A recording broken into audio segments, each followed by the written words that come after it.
ওই বাড়িতে তো হাসিনা গেছে, ওই বাড়িতে বসে খেয়েছে, থেকেছে, ওই বাড়ি থেকে বসে কত কিছু হয়েছে। ৭১ পরবর্তী সময় ওই বাড়িতে বসেই শেখ কামাল ওই ভোটের বাক্স চুরির পরিকল্পনা করে সেখান থেকে অপারেশন বাস্তবায়ন করে।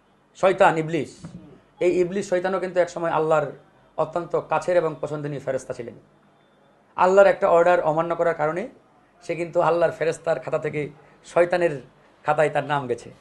তো সুতরাং আগে ভালো ছিল, ঐতিহাসিক ছিল বলে সারা জীবন কিয়ামত পর্যন্ত সেই জিনিসটা ভালো থাকবে এটা ভাববার কোনো কারণ নেই। সেই বাড়িটা ঐতিহাসিক ছিল সত্য, কখন আগে ছিল ৭১ পরবর্তী সময়ে, কিন্তু হ্যাঁ পূর্ববর্তী সময়ে। কিন্তু আপনি কি এটা জানেন যে বিগত ১৭ বছরে ওই বাড়ি থেকে গুম খুনের পরিকল্পনা করা হয়েছে, ওই বাড়ি থেকে জনগণের বুকে গুলি চালানোর জন্য নির্দেশ দেওয়া হয়েছে, ওই বাড়ি থেকে নিরীহ দেশের জনগণ, বিএনপি, জামাত, গণ অধিকার, অন্যান্য দলের নেতাকর্মীদের বাসা থেকে তুলে এনে ক্রস ফায়ারে দেওয়ার নির্দেশ দেওয়া হয়েছে। তাহলে যে বাড়িটি থেকে এরকম গুম খুনের নির্দেশ দেওয়া হয়েছে, ক্রস ফায়ারের নির্দেশ দেওয়া হয়েছে, মানে গণহত্যার পরিকল্পনা করা হয়েছে, সেই বাড়িটিকে আপনি যদি ওই ৭১ পূর্ববর্তী ঐতিহাসিক তকমা দিয়ে মনে করে থাকেন যে না এটা তো ঐতিহাসিক ছিল আগে, এখন ওটা ঐতিহাসিক তকমাই লেগে আছে, তাহলে আই এম সরি, আপনার এই যুক্তির সাথে আমি একমত নই। সুতরাং থাকা না থাকা ডাজেন্ট ম্যাটার। ওই বাড়িটি আমি মনে করি ধর্মীয় দৃষ্টিকোণ থেকে আমি বলছি না, ওটা একটা পূজা মণ্ডপের মতো আওয়ামী লীগ প্রতিষ্ঠা করে রেখেছিল। আওয়ামী লীগের সন্ত্রাসীরা সেখানে যাইতো, পূজা করতো তাদের নেতাকে, আর ওই পূজার মাধ্যমেই তারা কি করতো, এই যে নানান কর্মকাণ্ড এগুলো চালাতো।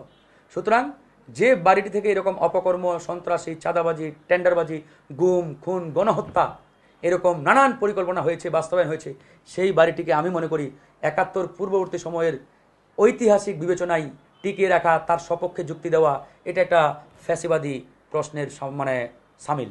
সুতরাং আমি সেদিকে যেতে চাচ্ছি না। আমি শুধু একটাই কথা বলতে চাই, ফ্যাসিবাদের আস্তানাগুলো অবশ্যই আমাদের রাখার কোনো যৌক্তিকতা নেই এবং জনগণ মেনে নেবে না। এখন কথা হচ্ছে এটা করবেটা কি, দ্যাট ইজ দ্য কোয়েশ্চেন। এই দায়িত্বটা কার? হ্যাঁ, এই দায়িত্ব জনগণের হাতে ছিল। কবে?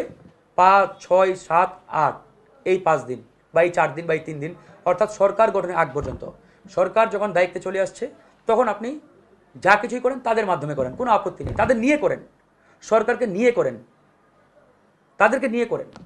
তাদের বাদ দিয়ে যখন আপনি করতে যাবেন তখন আপনার ভিতরে ঢুকে ওই ফ্যাসিবাদের দোসররা বাংলাদেশকে বেকায়দায় ফেলার জন্য অরাজক পরিস্থিতি তৈরি করবে। আলটিমেটলি দেশ বিপদে যাবে, আমরা সবাই বিপদে পড়ব। Thank you. ইতিহাসের পরিণতিটা এরকম, ইতিহাসকে যখন আপন গতিতে চলতে না দিবেন, ইতিহাস কিন্তু প্রতিশোধ দেয়।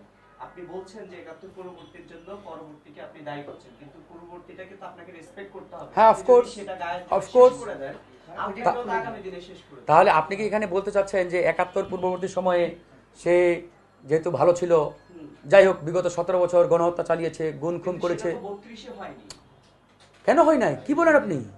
অফকোর্স সেই বাড়ি থেকে বসেই পরিকল্পনা হয়েছে, সেই বাড়িটির ভিতর থেকেই পরিকল্পনা হয়েছে।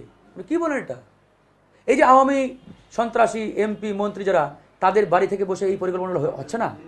তো অবশ্যই। তো এইরকম ওই বাড়িতে তো হাসিনা গেছে, ওই বাড়িতে বসে খেয়েছে, থেকেছে, ওই বাড়ি থেকে বসে কত কিছু হয়েছে। ৭১ পরবর্তী সময় ওই বাড়িতে বসেই শেখ কামাল ওই ভোটের বাক্স চুরির পরিকল্পনা করে সেখান থেকে অপারেশন বাস্তবায়ন করেছিল। এটা আপনি জানেন না? জানেছেন? হেলিকপ্টারে বসে ভোটের বাক্স থেকে নিয়ে আসছিল। ডাকসুর নির্বাচনে ভোট ছিনতাইয়ের পরিকল্পনা করেছিল বঙ্গবন্ধুর সন্তান ওই বাড়িতে বসে।